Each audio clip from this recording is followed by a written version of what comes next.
when you are doing an evaluation, you're getting an evaluation fight, something that's very important to consider, and we'll have to clarify this today. When you're doing an evaluation, it is important for me to see what your fight really is. Okay? I always tell people you have to fight the fight you have, not the fight you wish you had. In order for me to get a good solid evaluation of who you are as a fighter, I need to see what your fight is. So when you're fighting somebody like me, don't try to be more than you are. Right? Just fight whatever your fight is. Fight it as best you can, and allow the lesson to reveal itself. Because as a trainer, as somebody that does evaluation, I'm going to fight you. In order for me to get the best picture of where those deficiencies are, I need to know what your fight really is, not what you want it to be. Does that make sense? Because we all want to be the best fighter in the world, right? But we're not. And so to get that evaluation, it's always important to, don't try to fix anything when you're doing an evaluation. Just fight, whatever your fight is. However good or bad it is, just fight. Okay? So that's an important distinction about the evaluation. So now as we're getting to the meat and potatoes. There are, basically in the fight, there are, at any given time, there are basically 5 things that are happening offensively and defensively in a fight. Okay? I'm going to cover these, just do a very brief overview, and then I'm going to get into each one of these a little more specifics.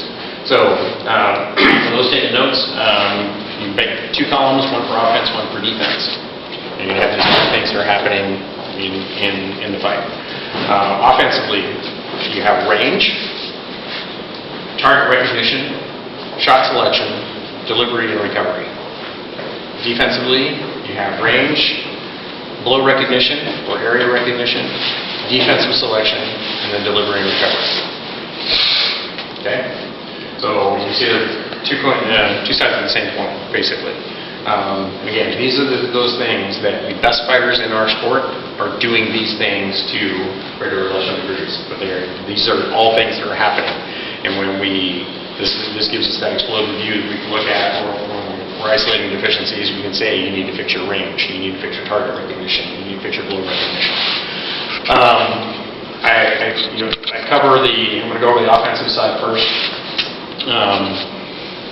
There are some fighters that consider themselves offensive fighters, some that consider themselves defensive fighters.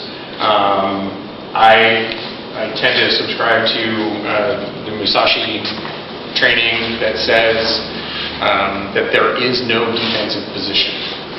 Every stance you take is a stance that is designed to kill. Okay?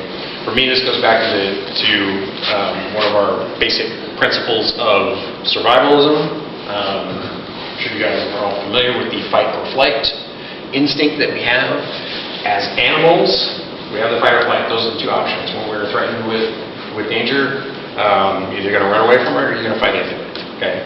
Of those 2 options, the flight instinct is so predominant over the fight instinct.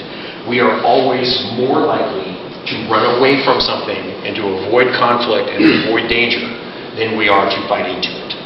Right? Because that flight instinct is so predominant in who we are as animals, I'm trying to overtrain the fight instinct to compensate for that. Okay? When you're in combat, in a vast majority of cases, if you respond offensively to what your opponent is doing, the defense that is required will be provided for you by that action. Does that make sense? I talk a lot about what I call the offensive mindset. The offensive mindset is being more prepared to strike than you are prepared to defend. And that's for that very reason that if something is coming at you and you strike at that, you're in most cases going to provide the defense that you need. And in the worst case scenario, you end up with a double kill or crossing towards or something. Right? I believe you are always better off attacking into a threat rather than just trying to block. Because if you're going to try to block me faster than I can throw, then I'll give you something to block. And while you're busy blocking this thing over here, I'm going to hit you wherever it is you open up. And I don't care where you're going to open, because I know that there's going to be a target provided somewhere. Okay? hear me talk, I do a lot of focus on the offense. Defense clearly is 50% of our sport, right? We have a very simple system. You hit them with a stick, and you keep them from hitting you with a stick, right? So defense is clearly half of what we do. But because of that fight and flight instinct, because there's such an imbalance there, defense, for the most part, the defense that we have is already there. And the parts that need to be trained past that, I do believe in a lot of cases are going to be kind of supplemented by the offense. So if we make that offense stronger, it's going to compensate for the lack of training in defense. So you don't really hear me teaching a lot about training defense, and that's why, because we need to train the offense more. Does that make sense?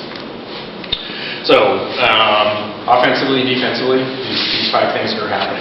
So first thing that happens is range.